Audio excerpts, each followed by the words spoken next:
क्योंकि इसमें जो योद्धा आज आपको मंच पर नजर आ रहे हैं, उसमें चाहे मेन स्ट्रीम मीडिया का कोई चैनल दिखाए या ना दिखाए, लेकिन हिंदुत्व के प्रतीक सुरेश चव्हाणके जी आपके साथ खड़े नजर आ रहे हैं।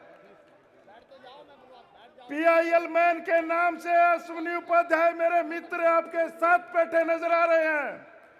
लोगों को जगाने के लिए मेरे दोस्त देवकी नंदन ठाकुर जी और गोपाल मणि जी योद्धा के तरह से जगत गुरु शंकराचार्य के सिपाही की तरह लड़ेंगे।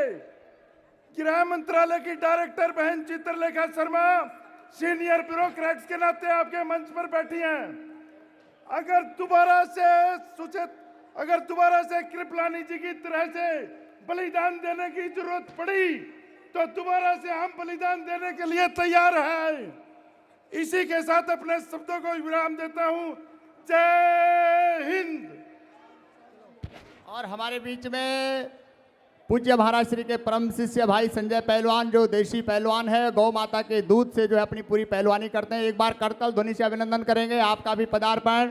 और परम श्रद्धेय स्वामी आनंद प्रकाश जी हमारे बीच में हैं। मैं चाहूँगा कि 1 मिनट में अपना आशीर्वाद देंगे स्वामी आनंद प्रकाश जी महाराज।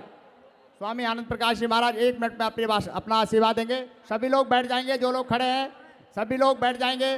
सोलंकी जी सबको बिठा दें, कृपया सबको बिठा दें। मंच की व्यवस्था, आइए स्वामी जी।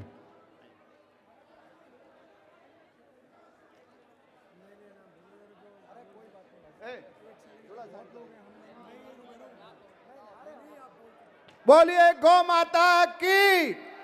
अरे सभी लोग शांत हो जाओ। पहलवान, ये अखाड़ा नहीं है।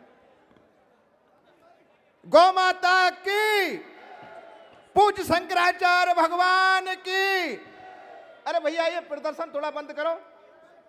पता है ये, अच्छा इनका परिचय दे दें। हम बहुत बार देखते आए सम्मेलन में, ये गौ माता का दूध पी करके ही इतने बड़े पहलवान बने। जोरदार तालियों से इनका स्वागत कर दो।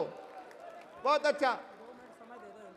सिंदूरारुण विग्रहम त्रिनयनाम माणिक्यमौल स्फुरत तारा नायक शेखराम स्मित मुखी आपीन बक्षोरुहाम पारणेभ्यामलिपूर्ण रत्न चस्कम रक्तोत्पलम बिभ्रतीम सौम्याम रत्न घटस्थ रक्त चरणाम ध्यायेत पराम अंबिकाम।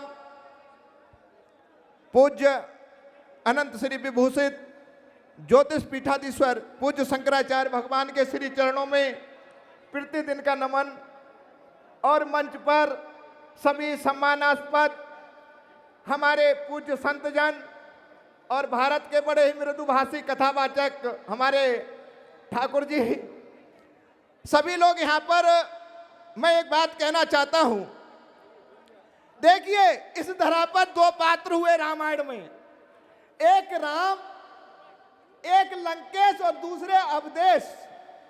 हर कोई जानता है। और रावण ने राम से अंतिम समय में जब भगवान राम राजनीतिक शास्त्र की शिक्षा लेने के लिए गए तो रावण ने राम से केवल 2 प्रश्न किए। बोले राम ये बताओ, हमारे और आपके बीच में युद्ध हुआ, दोनों में विजय किसकी हुई? राम ने कहा महाराज ये तो स्वयं आप जानते हैं, जो पराजित होता है, जो धराशायी होता है, विजय वो उसकी पराजय होती है, और जो खड़ा हुआ होता है, दहाड़ता है, विजय उसकी होती है। आपकी पराजय हुई और हमारी विजय हुई। बोले ऐसा नहीं। बोले क्यों? बोले कारण, किस कारण हुई? बोले ये तो आप ही बताइए किस कारण हुई। लंकेश ने कहा मैं बताता हूं। बोले राम, मैं आपसे हर वस्तु में, हर किसी में श्रेष्ठ था। आपके पिता के 3 रानियां थीं, मेरे हजारों रानियां थीं। आपके एक स्वर्ण महल था कनक भवन, मेरी पूरी लंका सोने की थी। आपके पिता ने एक मंदिर शिव जी का बनवाया, मेरे घर घर में मंदिर था। मैं आपके यहाँ पर वशिष्ठ आपके गुरु थे। मेरे यहाँ पर उनके पिता ब्रह्मा स्वयं वेद पढ़ाने आते थे। मैं हर बात में आपसे श्रेष्ठ था, लेकिन मेरे और आपके संकल्प में थोड़ा सा अंतर था। बोले राम, रावण को मैंने, आप कहो मैंने मारा, मैंने नहीं मारा। बोले रावण को मैंने मारा। बोले कारण क्या था? कि विप्र धैन सुर संत हित, आपका संकल्प ये था और मेरा था, जय जय देश धैन दुज पावो, नगर गांवपुर आग लगावो। केवल अंतर ये था, आप यहां पर मैं गोपाल मणि जी के हर सम्मेलन में पूज्य शंकराचार्य जी महाराज के श्री चरणों में निवेदन करूंगा, आज से 25 साल से भारत में जितने भी गौरक्षा के कार्य हुए हैं, ऐसा कोई सम्मेलन नहीं जिसमें आनंद ब्रह्मचारी जी नहीं गए हो, 50 आदमियों को लेकर के नहीं आए हो। मैं 14 दिन की जेल काट के आया गौरक्षा में, कुछ नहीं हुआ। बुरा मत मानिए, मंच से क्षमा चाहूंगा। आप अपना सिर फोड़ दो, भारत में धर्म सम्राट स्वामी कृपात्री से बढ़कर के कोई संत प्रभावी नहीं है। और क्या परिणाम हुआ, संतों पे गोलियां चली, आप जानते हो। शंकराचार्य पे काशी में लाठीचार्ज हुआ, क्या परिणाम निकला, कुछ नहीं। हम लोग केवल गए, उस समय चीखे ठाए ठाए फिस करके बैठ गए। अगर गौ माता को राष्ट्र माता बनाना है, संकल्प लो, सिद्धांत की लड़ाई पे चलना पड़ेगा। यहाँ रामलीला मैदान नहीं, जब तक लोकसभा विधानसभा में आपके गोभक्त नहीं बैठे होंगे तब तक कुछ नहीं हो सकता। अपने क्षेत्र में अपने सरकार पे दबाव बनाओ कि संसद में आपके गोरक्ष गोभक्त जाने चाहिए, और वहां से एक स्वर जैसे चैनल पे कोई बोल देता है पूरा देश सुन लेता है, और घर में कोई कितना सिर पीट लो कोई नहीं जानता। मेरे भाइयों बहनों, गौ माता को राष्ट्र माता बनाना है।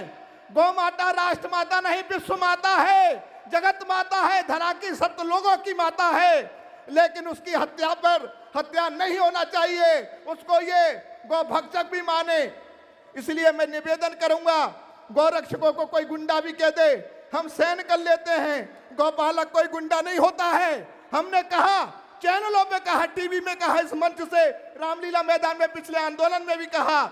इसलिए लोकसभा चुनाव आ रहे हैं, ध्यान रखो, अगर गौ हत्या नहीं रुकी तो देख लो जिन्होंने संतों पे लाठीचार्ज करवाई उनका क्या हाल है, वो कहां चले गए। तो हमारे भी अपने चले जाएंगे तो हमें कोई दुख नहीं होगा। इसलिए हम अपनों से निवेदन करते हैं, हमें गौ माता चाहिए, भारत का सम्मान चाहिए, गौ संस्कृति चाहिए।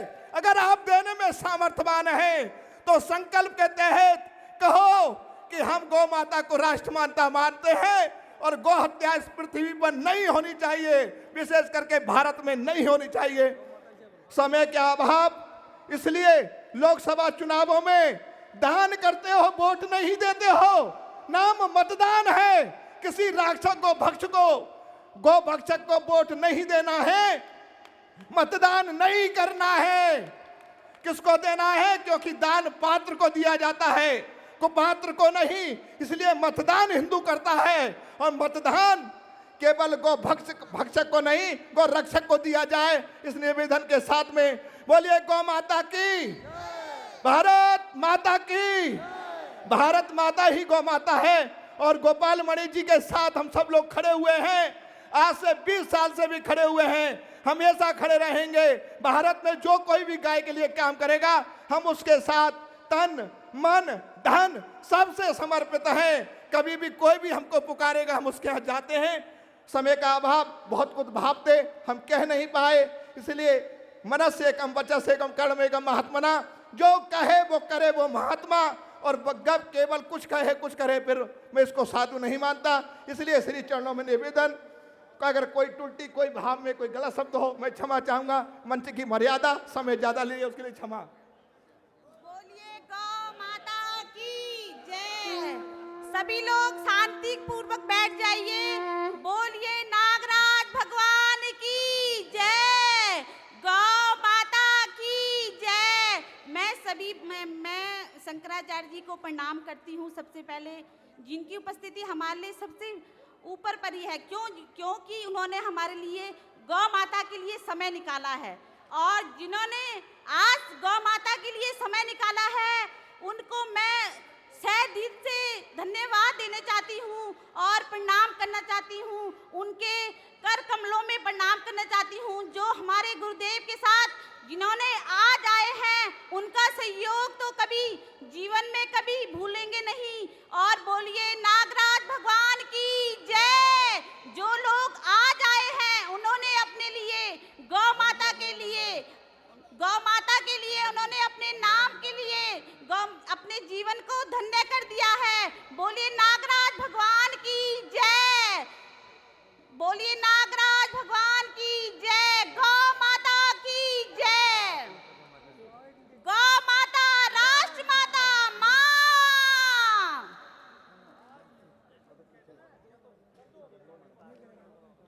सब लोग यहाँ से हट जाएं, सब पीछे जाएं, सब पीछे जाओ यहाँ। बोलिए गौ माता की, गौ माता, गौ माता, गौ माता।